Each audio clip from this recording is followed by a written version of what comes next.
we've done some other words. I'm going to have Dr. Miramontes maybe not compliment, but comment on that later on. So just as you hear this, the first thing will be they use the ESO data, which most of us know because it covers about a third of the U.S. EMS systems. So use those to look at cardiac arrest. He'll give you the years in which they looked at it and made their comparison. They only give you survival discharge. I say only, but it's still the sort of standard. And then he also did it looking at the compare, like with CARES, which is the second study, and there you will have CPC 1s and 2s as well that'll be looking at. So with that, we're going to be looking at tens of thousands of cases, and they have their limitations, but they also have their advantages. And Tanner's going to run us through it over the next 10 minutes or so. So with that, I want to introduce Tanner. Anybody have any questions for me before we get started? If not, take it away, Tanner. Thanks a lot. Yeah, thank you. So, and I know all of you are very familiar with the King and the iGel, so I'll just get right to it. So our first paper was published in Pre-Hospital Emergency Care in January, investigating this question. And as Dr. Pepe said, we used the ESO annual data sets to answer this question. It was about, we looked at the data sets from 2018 through 2021, so it was about 33 million patient care records overall, and after application of some standard exclusion criteria, we ended up with a sample size of about 93,000 patients. About 55,000 of those were managed with the iGel, about 40,000 managed with the King laryngeal tube. The baseline characteristics, even before adjusting for baseline imbalances, were pretty similar. Two differences I did want to point out. So the King laryngeal tube in these data sets was used much more frequently as a rescue supraglottic airway following failed endotracheal intubation. And also the iGel was much more likely to be swapped out for an endotracheal tube in the pre-hospital setting, which may reflect something like paramedics have less confidence in the iGel as a method of definitive airway management, maybe because it doesn't have a cuff. So we used two statistical methods for this first study. So the primary one was multi-level, multivariable logistic regression. We also used propensity score matching. They were adjusted for some baseline Utstein covariables, in addition to whether the airway for each case was placed as a rescue device, so again, following failed endotracheal intubation. We also were able to include the agency identifier for each treated patient, because as we know, there are some agencies that are really good at resuscitation, others that aren't so good or have a patient population that they treat that's a little harder to resuscitate. So we adjusted for clustering of outcome by agency.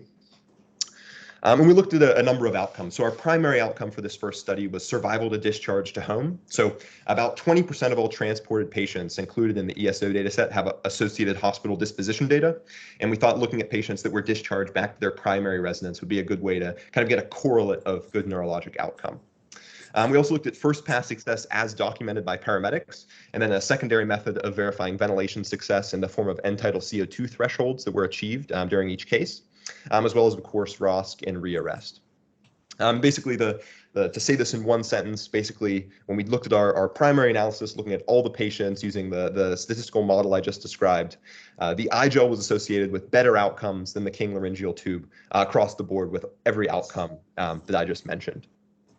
This was also consistent in subgroups divided by rhythm, witness status, sex of the patient, in addition to a couple other classification schemes. And it was consistent also across the statistical methods we used. So both the multi-level, multivariable logistic regression and the propensity score matching. And so once we had that finding, and we realized that there's a couple limitations important limitations to the ESO data set. And so first, there's a lot of missing data. So some patients might not even have their initial cardiac rhythm documented. And then, like I said, only about 20% of transported patients have associated hospital outcome data. And so once we excluded all the patients with missing data, our final sample for analysis was less than 10% of all the out-of-hospital cardiac arrests included. And so this provides an opportunity for some systemic bias to creep in and might limit the generalizability of our results. In addition to the fact that there wasn't any concrete neurologic outcome scoring. We didn't have cerebral performance category or modified Rankin scale scores for any patients. We just had that survival to discharge to home metric that we used as a correlate for good neurologic outcome. And so the logical next step was for us to go to the CARES data set, which, as Dr. Pepe said, covers a large portion of the United States and has fairly complete outcome data. And so we basically replicated our analyses from the first ESO paper in this data set. This time we had about almost 170,000 cardiac arrest patients with complete outcome data. Again, Baseline covariables are relatively well balanced. I want to point out that for the King laryngeal tube, the primary outcome of survival with a favorable neurologic outcome, or survival with a CPC score of 1 or 2, was achieved by 4.1% of patients that were managed with a King LT and 5.4% of patients that were managed with an iGel.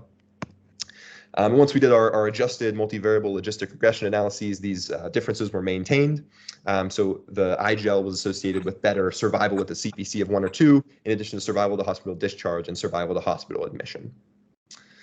Once again, pretty much in every patient subset that we examined, doing some stratified secondary analyses, once again, the point estimate favored the iGel in every subgroup that we evaluated. There were a couple that didn't achieve statistical significance, kids less than 18 years of age, patients in nursing homes, likely due to a small sample size and the rarity of good neurologic outcome in those subgroups.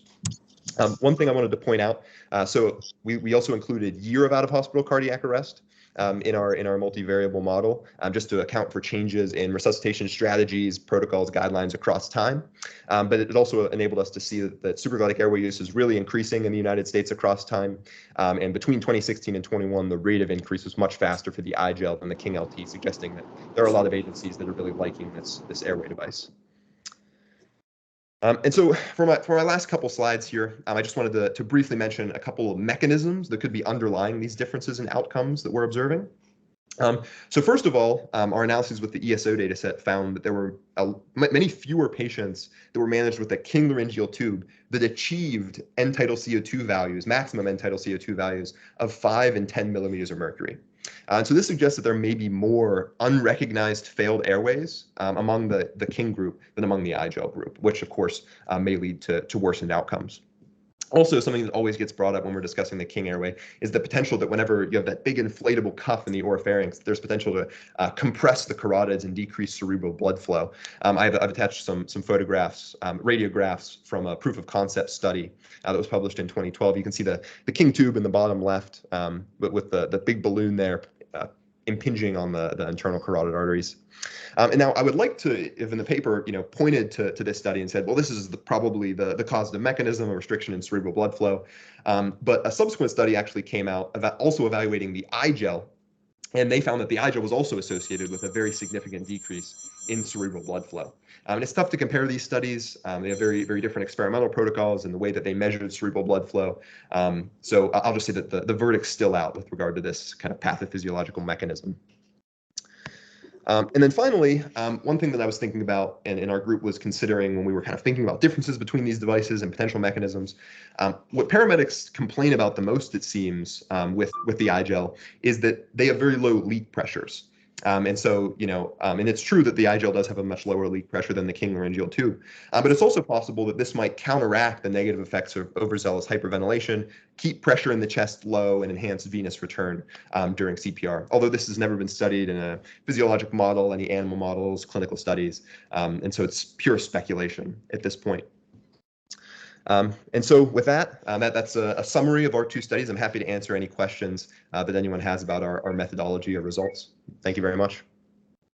Yeah, thanks a lot. This is really ambitious, and you thought about a lot of things, especially your analyses such as doing propensity scoring and all those, which are really so. Yeah, but then again, there's a lot of issues that are also limitations here in terms of saying this is a definitive work possibly. So what my question for you would be is, what do you think about that? Do you think that, would you change your practice? What do we always say after journal clubs, right? Would we change our practice based on this, right?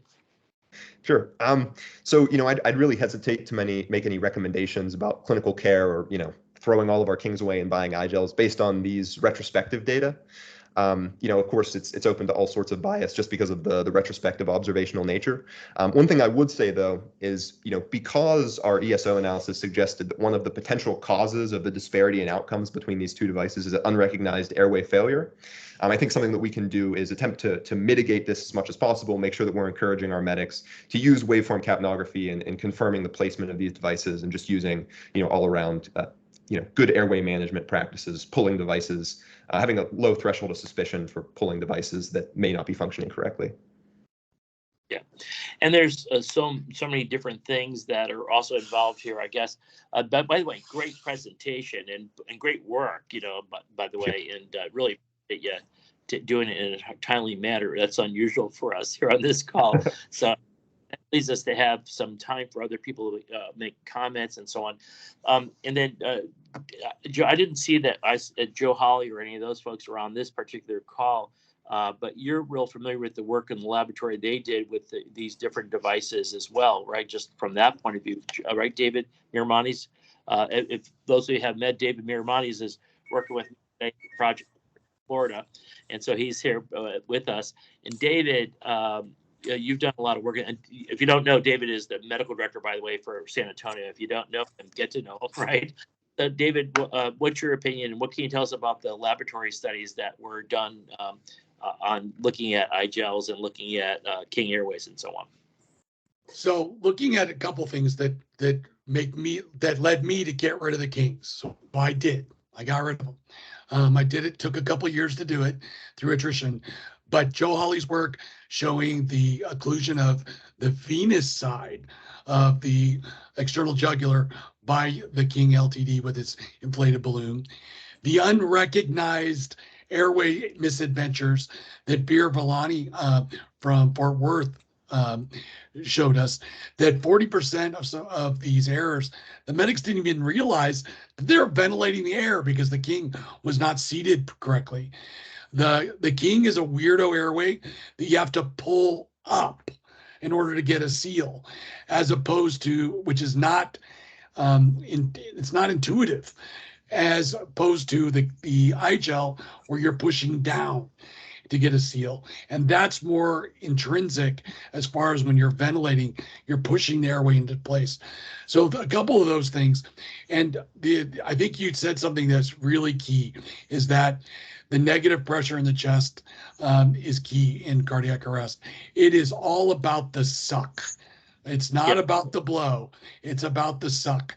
That negative interthoracic pressure, those lower airway pressures, are key in getting the blood flowing from the arterial to venous side with that process. So great work. Please put the references or your DOI number in the chat so we can all just click and get that article out real quickly. But that's great work. Yeah, and then the next thing I wanted to point out is that, well, first I want to go and see what everybody else has opinions, but it's not a perfect device either. There was that great studies that they did up in St. Paul with respect to this. First of all, they found that the iGel worked much better up in the Minneapolis area, and I don't think that work came out in a published form that I'm aware of. But they also found out that you could get air leaks also with mechanical ventilation, with the iGel. So it's not a perfect device either. But if you use things that lowered intrathoracic pressure, like a active compression decompression pump, then that could actually could be very favorable under those circumstances as well. Okay, anybody else have any comments or questions? I didn't see any hands raised, so I have been stalling a little bit. Anybody want to pipe in and ask a question for Tanner? Sure. What year did they add the strap to the head? Can you tell them who you are and what you do, by the way, Angus? Hey, Tanner. Hey, I'm Angus. I'm the Pinellas County EMS Medical Director and the State of Florida EMS Medical Director. What year did they add the strap? Because when we tested that thing out before the strap, we hated it. Yeah, so I don't have the information on when they added the strap at my fingertips.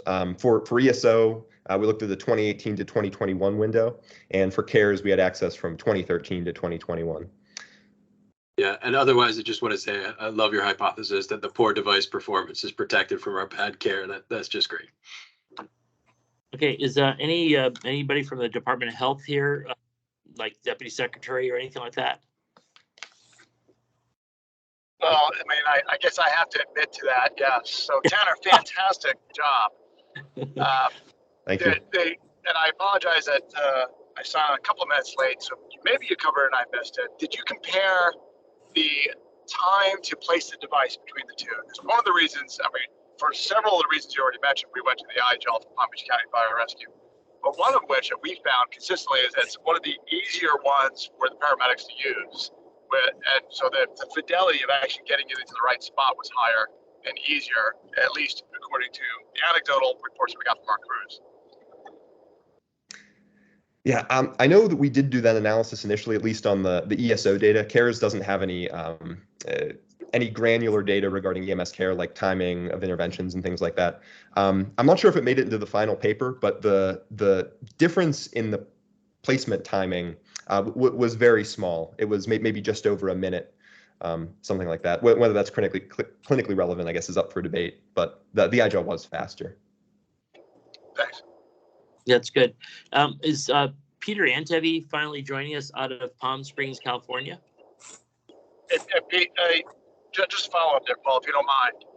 One of the reasons why the time is so important is because so often we see our crews ignore the chest compressions while they're messing with the airway. So you have to minimize the amount of time that you're not on the chest.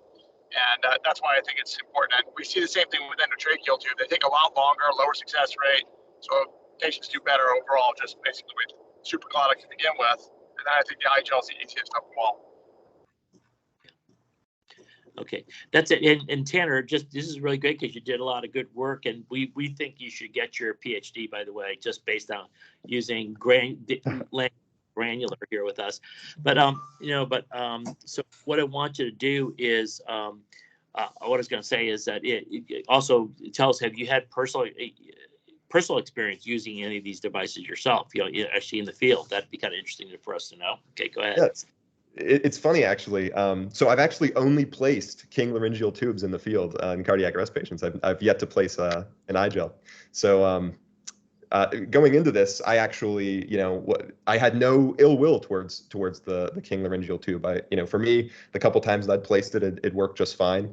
And we actually had published a previous study looking at ESO data, where we had compared a couple different airway devices with regards to the odds of post-ROSC hypoxia. And we actually found that there was a slight benefit to using the King versus the iGel with respect to post-ROSC hypoxia. And so going in, I actually thought that we might see a benefit from the King laryngeal tube, but I was sorely mistaken. So there's some comments. I don't know if Peter he can't get on, but he wrote some comments in the chat about on the pediatric side as well, which I didn't have time to read through. So if anybody else wants to take a look at that or read through it, that would be great. I don't know if Peter is on with us or not. Okay, having said that, anybody else have any questions or want to pop in or chime in? Anybody else out there? So I could go around and start asking, like, Desmond, what are you guys using there? Yeah, so we are currently transitioning a lot of our agencies from Supreme LMA to the iGel. So okay. for us, a lot of them are switching to the iGel. And I was actually curious as if you guys looked at this and saw any comparison between the Supreme LMA and the iGel.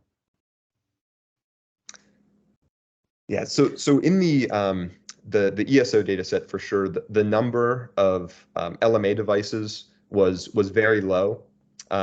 And so we chose not to include devices other than the King and iGel in our analyses just because of sample size restrictions. But hopefully maybe after a couple more years of data is available, that's a question that we could look at. Okay. And Desmond, why did you switch over to it? Just out of curiosity. Did you read this paper, or was it another reason? So in my past systems, we had used iGel. So in Lake County and Alachua County, we'd use those. But in Orange County, it actually came as a crew-driven choice. They had the Supreme LMAs. They really liked how quick and easy it was to place the iGel all in one, as opposed to adding a syringe. So like Dr. Shepke said, just having that ease of all-in-one packaging versus making sure that you have a syringe, inflate balloons, and things like that. Because the Supreme LMA and the iGels are similar in design, except Supreme LMA still requires that balloon inflation. So even if we accept that there's equipoise here, it's the issue of the ease of use, and all those are important concept. And at the very least, one thing you haven't shown us that it was worse for you, number one, in your studies, and probably better for you. And then the other issue, as you said, was that once we do this, we need to do further studies, etc. Angus, you want to make a comment as well? Yeah, I love that we're all just talking about different extraglottic devices and nobody's arguing for an endotracheal tube. But did you look at any comparison versus endotracheal intubation in your analysis at all? No, not in this study. I think that we thought it was a good, clean question because these devices have the same indications. They're able to be placed by providers of similar skill levels. We were a little bit worried about adding endotracheal intubation. Not all providers were able to place endotracheal intubation, and there's some additional confounding variables there that we wanted to stay away from. Yeah, for sure. Good thinking. I just was curious if you had looked at anything because, it just. Yeah, let me go around the state here a little bit. Kim, since I wanted to pick on you mostly because I thank you for putting the CME numbers in the chat. But Kim, anything that what are you guys using up there in your panhandle-ish way? Yeah, so Paul, not only do I have the panhandle, but I have services in 5 states in the Southeast, and all of them are currently on the iGel. There's a couple of services that are transitioning to the iGel from the King Air, and I'm allowing them to kind of use those up before we transition over. But and all of the services in 5 states, we are using the iGel. Okay, so let me ask you this: what was the reason for doing it? Were you using something else before you went to iGel, or were you using nothing before? Just again, I wanted to see what's the rationale for people doing it, even if they did it before these studies came out. So the King Air is what we were using previously. Actually, we had the original Combi tube, and then we went to the King Air, and then transitioned over to the iGel. Predominantly because I actually witnessed several times where they couldn't find the 60 cc syringe to inflate the balloon. And on an actual call, I watched the paramedic use a 10 cc syringe to inflate the 60 cc balloons. So he had to basically disconnect it, fill the syringe, and apply it to the King Air 6 different times while the family's watching. And it just was a total disaster. So the fact that you've got one less piece of equipment to lose track of, and just the iGel is so smooth and easy. It's almost easier than putting in an oral airway, and you get the job done without any interruptions in your care. Right. And I'm just arbitrarily picking people. Terry Cohen, how about you? What are you guys using?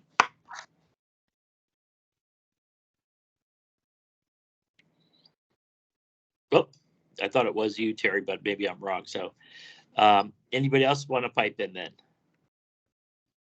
Because we're getting close to the witching hours, they say. So, Paul, can you hear me?